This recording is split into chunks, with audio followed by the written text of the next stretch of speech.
বিশ্বকাপে ৭-১ গোলের জয়ে আর্জেন্টিনার উড়ন্ত সূচনা। দেখুন বিস্তারিত। উজবেকিস্তানে চলছে ফিফা ফুটসাল বিশ্বকাপ ২০২৪ দলের এই আসরে দারুণ এক শুরু পেয়েছে আর্জেন্টিনা। গ্রুপ পর্বে নিজেদের প্রথম ম্যাচে পিছিয়ে পড়েও ইউক্রেনকে ৭-১ গোলে বিধ্বস্ত করেছে আলবিসেলেস্তারা। গতকাল রবিবার দিবাগত রাতে তাসখন্দের হুমো অ্যারেনায় ইউরোপিয়ান প্রতিপক্ষ ইউক্রেনের মুখোমুখি হয়েছিল আর্জেন্টিনা। পেট্রো শুরুতুমার গোলে ১৮ মিনিটে লিড পেয়ে যায় আর্জেন্টিনা। তবে সেখান থেকেই যেন ম্যাচে ফেরার প্রেরণা পায় আলবিসেলেস্তারা। কেভিন আরিয়াত্তে এই দলে যুক্ত হয়েছিলেন আরেকজনের ইনজুরি সুবাদে। তিনিই ম্যাচে পেয়েছেন জোড়া গোল। ক্রিস্টিয়ান বুরুতও করেছেন জোড়া গোল। বাকি ৩ গোল আসে অ্যালান ভ্যান্ডি, মাতিয়াস রোসা এবং লুকাস ভলি এলামেনিয়ার পা থেকে।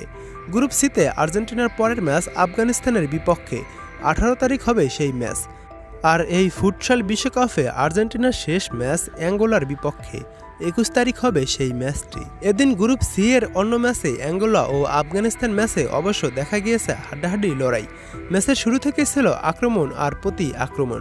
শেষ পর্যন্ত আফগানিস্তানই জয় পেয়েছে। আফগানিস্তান অ্যাঙ্গোলাকে হারায় ৬-৪ গোলের ব্যবধানে। ২৪ দলের এই আসরে প্রতিটি গ্রুপের চ্যাম্পিয়ন ও রানার আপ দল জায়গা পাবে শেষ ১৬তে। আগামী ২৬শে সেপ্টেম্বর থেকে শুরু হবে দ্বিতীয় রাউন্ডের খেলা।